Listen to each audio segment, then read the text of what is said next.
Have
meeting him, how committed he was to his craft and how immersed he was in the culture and stuff. So, um, but I can tell you, there's so many stories, man. Uh, you know, some people would be mad if I told some of these stories because they're too funny. But that was just kind of the beginning of my journey with Mike and Armando, and meeting some of those guys. Ron and Ron Hardy and some of these other cats. Shout out to Farley as well, Tyree Cooper and those guys. They were really instrumental in kind of helping me to develop my identity as a DJ. All right, we're having a little feedback. All right, so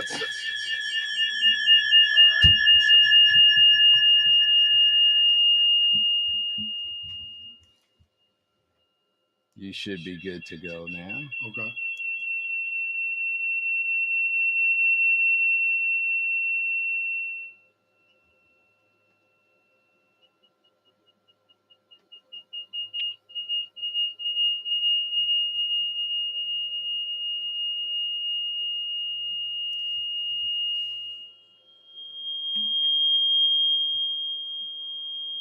All right, we are having a classic night here on the Vintage House Show.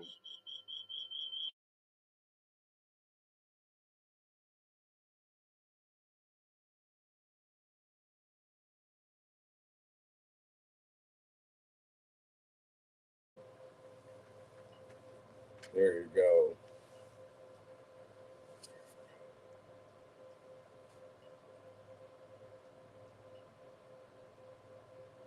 All right, we got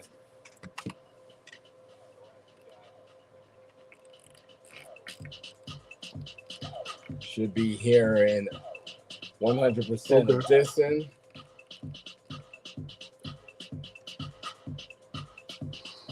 Over the air and on the streaming platform.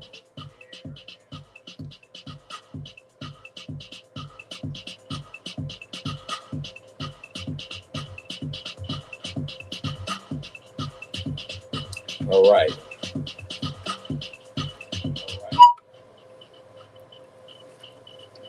Yep. So your journey with visiting Ron Hardy, but not making it to the music box, but hearing about his impact and legendary status. Yeah. So I met him through Armando. Shout out to Armando Gallup, R.I.P. And so those are relationships, being around those guys, Mike Dunn, Armando, Marshall Jefferson, got to shout out K. Alexi, um, Chauncey Alexander, and a lot of those guys, man. Those were my early beginnings. I learned a lot from those guys because they were established in creating music, and some of them were DJing as well. So talk about some of the spaces and places where when you say you were learning from them, were you at home studios? Were you at some of the major downtown, north side, south suburban studios? So where was this happening? So a lot of that for me at that time was happening over at 6345 South Artesian. So that was a building. I felt like in Chicago, that was one of the hubs of house music where people were creating house music. So in one house, you had Marshall Jefferson, Mike Dunn, myself, Chauncey Alexander, K. Alexi, Sherman Burke, but everybody would come through there. Everybody would fall through. So, from Farley to Steve Hurley to, anybody who was in town, from Jersey, New York, West Coast, anybody who was anybody made their way through 6345 South Artesian. You know, was that somebody's apartment building? no, it was yes, it was. Yes. So it was a guy, Sherman Burke. Okay, Sherman. Yeah, yeah. So I Not, think you know Sherman, don't you? Do you know Sherman? I remember the name. Yeah. So Sherman was involved in music, in-house music at one point. Yeah. But he owned the building. But like the bottom two levels, that's kind of where we all stayed and hung out. And there was a studio in the basement, and that's where we all recorded. Okay. Got it. But that was really the hub. When you talk about like house music here in Chicago, and where everybody kind of at some point or another came by and gravitated through, that was one of the areas. One of the spots. One of the spots. Talk about the equipment you all had there, and what some of your favorite devices of choice were in making some of these classics. Listen, it was analog 101 for me. So, I mean, I was still learning. So, a lot of what I did during that time was predominantly writing, but it was also like more 909 and 808 driven stuff. Okay. You know, 909 drum machine, 808 drum machine, and you know that 303, that acid, that rolling 303. So that was kind of the weapons of choice for the stuff that we were doing back then. But then, you know, you got to again shout out to Marshall Jefferson, because it's, for me, watching him, he was evolving, moving away from some of the tracky stuff that he was doing to more of the musical stuff, you know, a lot of the soulful stuff. So he don't get a lot of credit for that. If you go back to the early Marshall Jefferson stuff, you know, the Virgo stuff, the Virgo tracks, you know, and I'm not just talking about the house anthem, Move Your Body. Go back to some of that original Marshall Jefferson stuff. That stuff is legendary, man. But, you know, through his work with 10 City and some of the other groups, the CC Rogers and some of the other East Coast, you know, Jersey groups, you know, I think his sound changed and evolved and became a bit more soulful and structured. So, you know, he kind of moved away from a lot of the minimal stuff, tracky stuff that we were doing back then. What would you say you learned as the greatest takeaway from Marshall? That's actually a great question, man. I will say this. My greatest takeaway from Marshall Jefferson is being in the studio with him. And for somebody, I'm talking about myself, because I was young. I was the least experienced person probably in the room. 20, in the building. 25? 20, no. 21. Okay. Yeah. Maybe 22. Being able to be around a guy like that, who was doing major projects, yes, and turning down major projects. And then I have something for you that a lot of people don't know, and I'll share that right here. Being around that guy and being able to ask questions, and him being receptive to sharing that knowledge and that information. A lot of what I learned during those times are things that I still employ today as a producer. So to talk about really quick, an example. Yeah. So one of the things that I learned in watching him, even just during his times and co-producing songs for 10 City, was just to let vocals breathe. Yeah. Maybe outline that a little bit for people listening that may not understand what that entails. The simplest way that I can articulate that is just understanding that less is more sometimes. You don't need a lot of effects. You don't need, you know, in the R&B and hip hop universe, everybody wants to do the auto tune, and you know, and sometimes, man, the natural, you know, a natural voice is all you need. You know, you don't need a lot of effects. You don't need all of these different things to saturate, you know, the natural sound of a vocal. You know, sometimes less is truly more. Got it. Doesn't get any simpler than that. But here's something that a lot of people don't know. So this was during the time when Marshall was really doing a lot of major label projects. And so Duran Duran's representation, their manager or whatever, had contacted Marshall and they wanted him to do a dance or a house remix of one of their songs. Yes. And the song was called A Drug. It was called A Drug is a State of Mind. Okay. So Marshall had 3-4 different projects going on at the same time. He couldn't do it. So he's like, well, Mike, why don't you take a stab at, doing some mixes on this song? And so Mike was able to do remixes of this song. And I was able to lay down rap vocals on each. So for somebody who's 20, 21 years old, and Mike probably was 23, 24 years old, we're Duran Duran fans. Absolutely. Everybody MTV was bumping. It was bumping back there. So, yes. Reflex, Hungry Like the Wolf, all these different Duran Duran songs, we all knew them as black kids. But to be sitting in the studio like, I can't believe that we're doing this.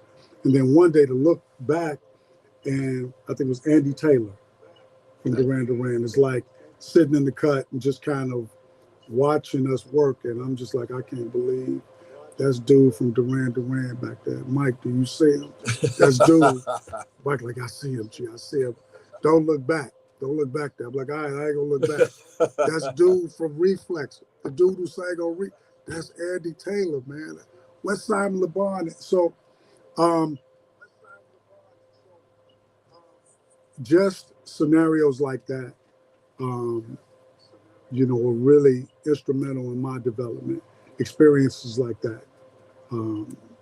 But just so many different events, man, that happened during those times, man.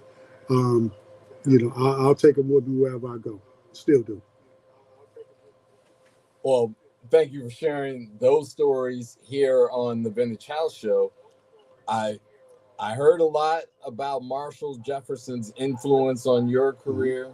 I heard the love that exists with Mike Dunn. I mean, that's brotherhood in the flesh. Sure. What you guys have.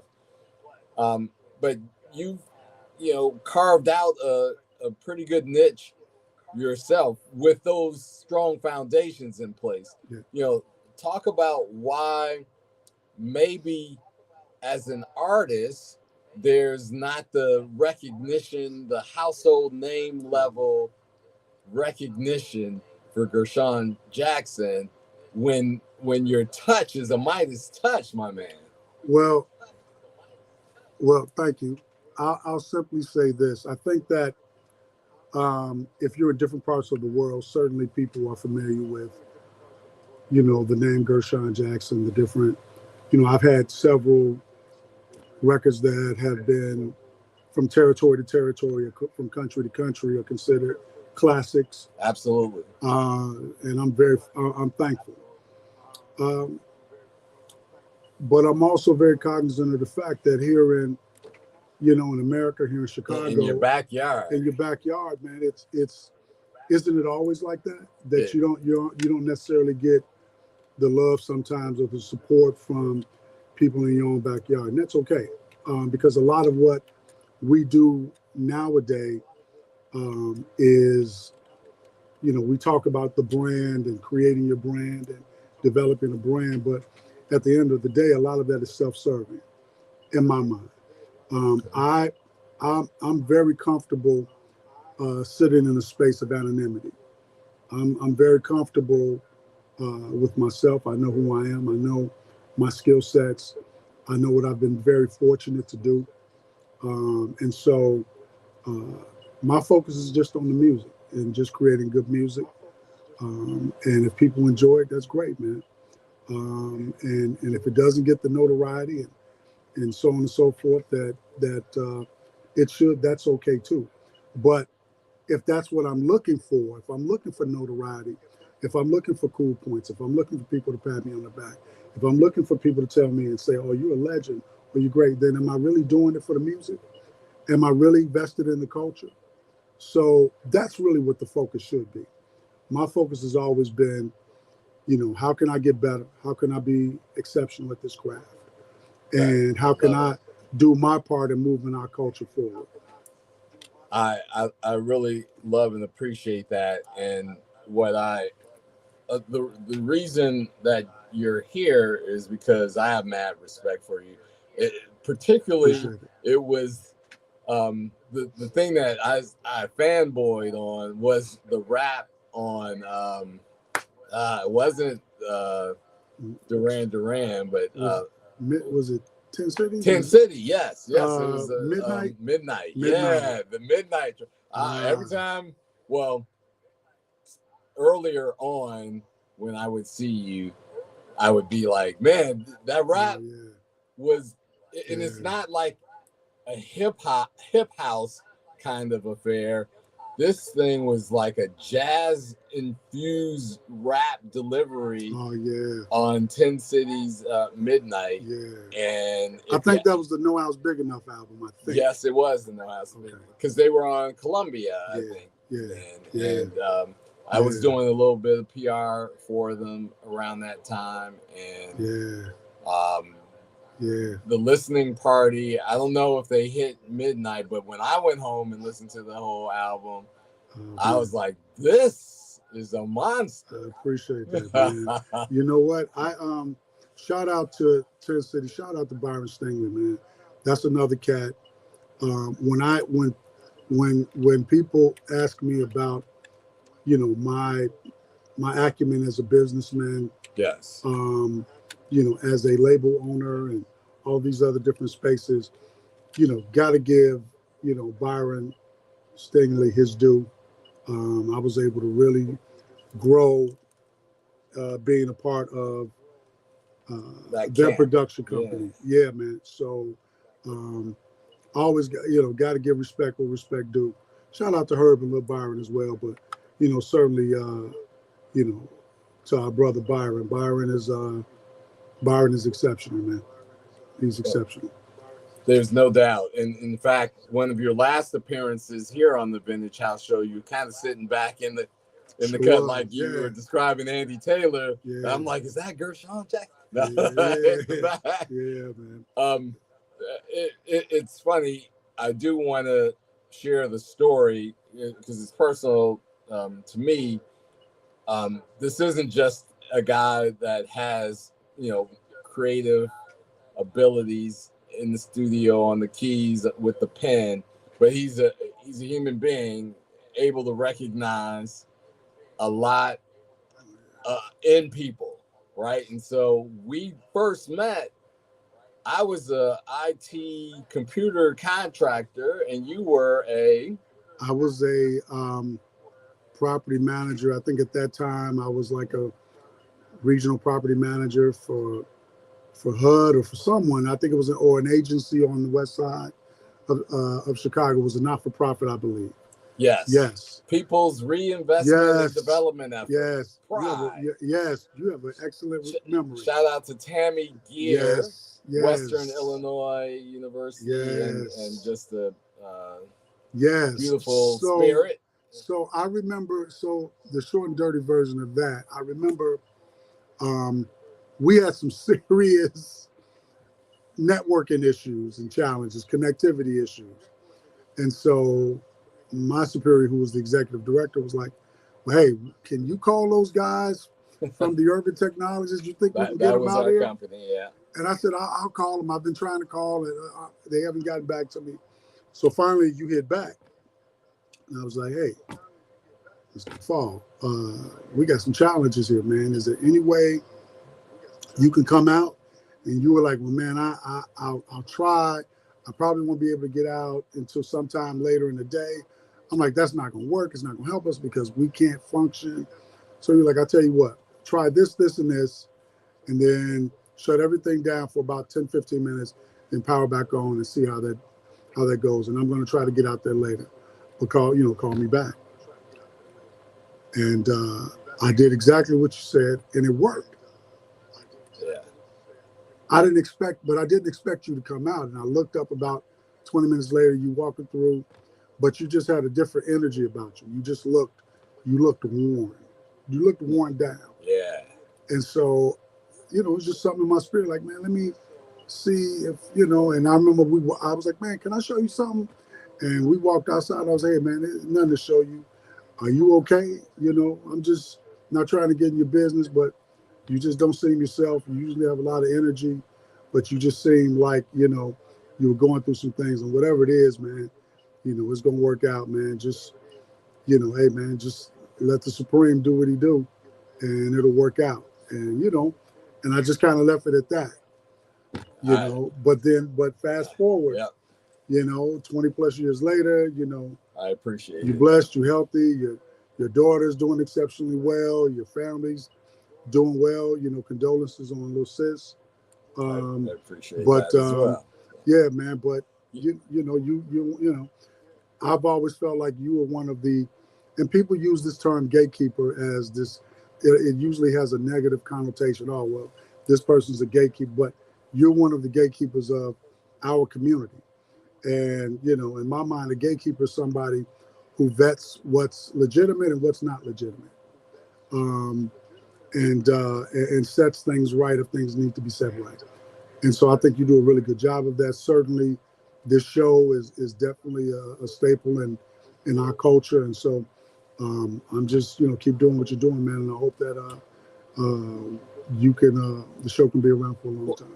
Well, my co-host, DJ Lori Branch, and the founder of the show, our executive producer, Lauren Lowry, those two pulled me in. Yeah. They may have seen some of the things that you saw, and we've been hitting, hard. We did launch Chicago Home of House at Navy Pier that has been an exhibit already, just not even a month in yet, but it's helping to educate tourists as well as Chicagoans alike.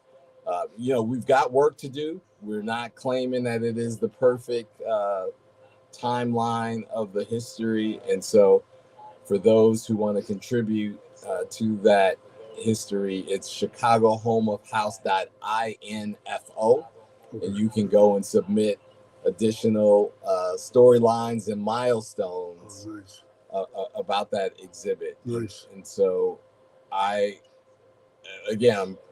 thrilled to be part of the team. And the beauty of it is that I have these kind of connections.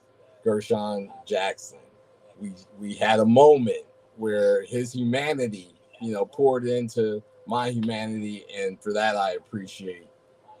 Absolutely. Tenfold, my brother, tenfold. Absolutely. So in the closing minutes here, we also are acknowledging that at least 40 years ago were some of the first releases of house records that attached themselves to the culture, right? They were aligned with the culture that was already burgeoning around Chicago, and spreading really around the world, but it didn't necessarily have that name attached to it. There's a variety of stories about how the name came to be. Certainly the Warehouse nightclub, 206 South Jefferson, was a centerpiece of that story. But what do you remember from 40 years plus ago? Man, I'll tell you, I think that for me, one of the biggest things that I remember was the impact that it had on radio. Talk about that.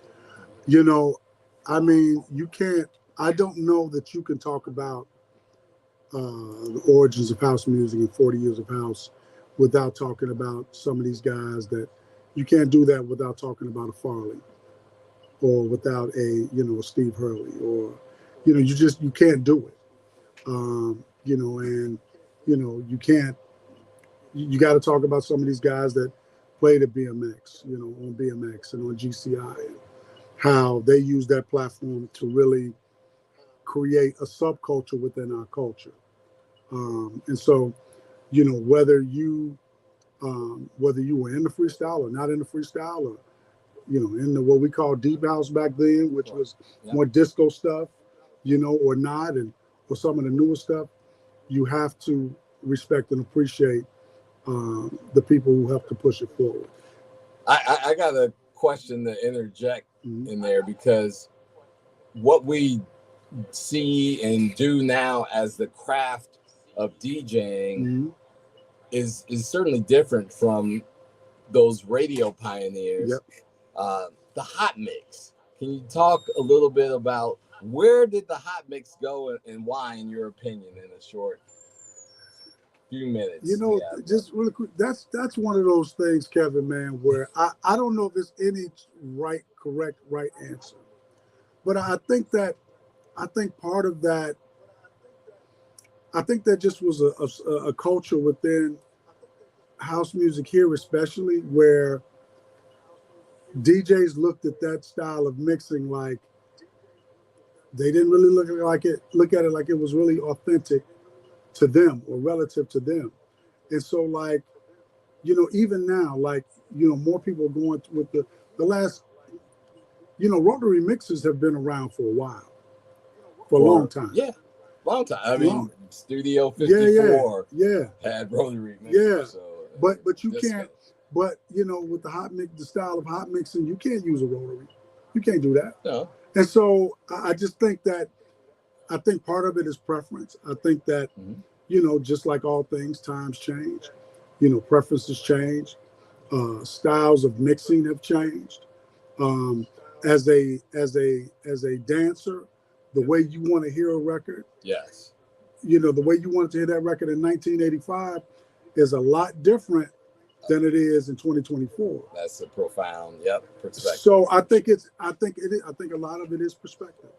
So I appreciate that, and I'm been curious to hear the perspectives of a variety of people who DJ, as well as people who've written some of the hits that get a bit chopped up when you're talking about a hot mix versus letting it roll. Letting it ride. Yeah. Speaking of letting it roll and running some tunes, I have been waiting all night to play this one, and I'm just gonna let this sink in for everyone on air and online and take us out. Gershon Jackson, thank you for coming in to spend time with me here on the Vintage House Show and at the WNUR studios. This song, Take It Easy, has over 2 million spins on Spotify. 2 million. Dude, this is a banger. What do you got to say about it? Man, I appreciate the support, man. I appreciate everybody, anyone and everyone around the world that's even listened to 20 seconds of anything I've ever been a part of musically. So it's definitely appreciated. Where can people check you out? You have a Bandcamp? Well, my stuff is on all platforms where music is sold and streamed, and so Spotify, Apple Music, TrackSource, all of your local platforms of choice. Yeah, your digital stores, by all means, and whether it's me or not, ladies and gentlemen, support the artist. There you go. Support the artist. But appreciate you having me, brother. It's always a pleasure. Good health to you and your family, and to you and yours as well. Good things I know are happening with your family. Yes, sir. All right. Well, we're gonna celebrate it a lot this year. Taking us out. I want everybody that tunes into the Vintage House Show to do this. Take this advice. Take it easy. Take it easy. Y'all be easy. Take it easy.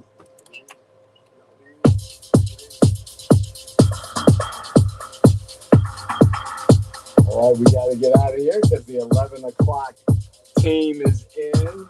Yes, sir.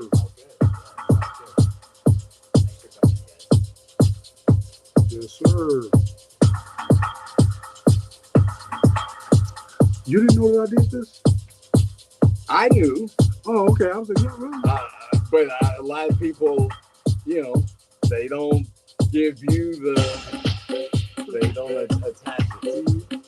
And that's one of the things I wanted to combat a little bit. Not because you were seeking it out, but because it's such a monster song that, you know. When you hear this stuff I'm about to drop, I think it may be. So know that I'm spinning a little bit here and there as well. So if you get me, I'm in support. But I got you. To get it started, to get me back going, I got you. Drop that promo. I got you.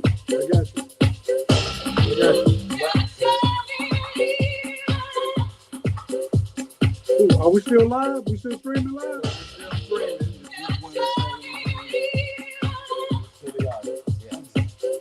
We're just not on air. Okay, good. Take it easy on it. Okay, good.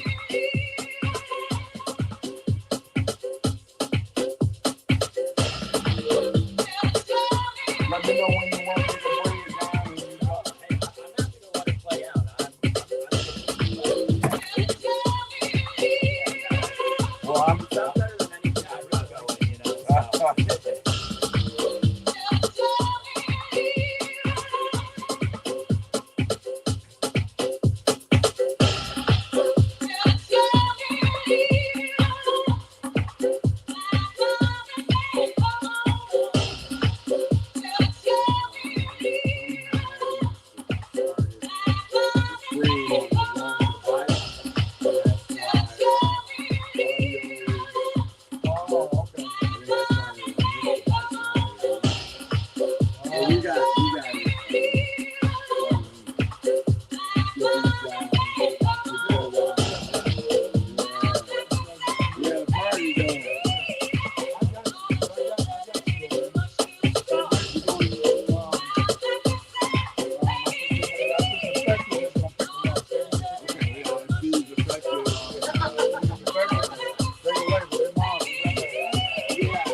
How's married life treating you, man?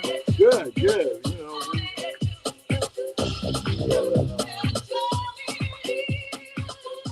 a star, you know, is born of the marriage, and Okay. and we are great partners, you know, supporting one another.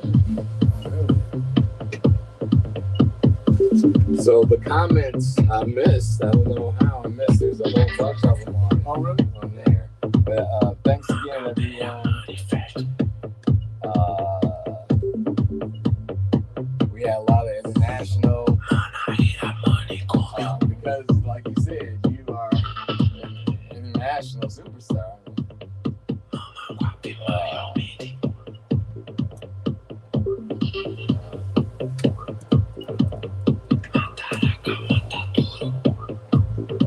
Yeah, something's going on with this PC where I thought we were.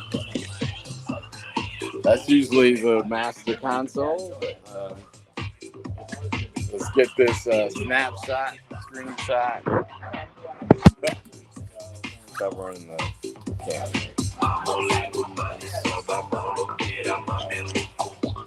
There we go. Yeah.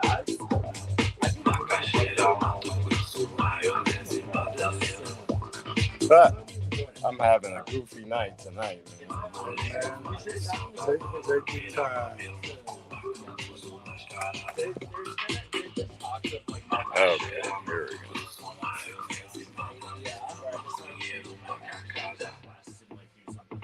go.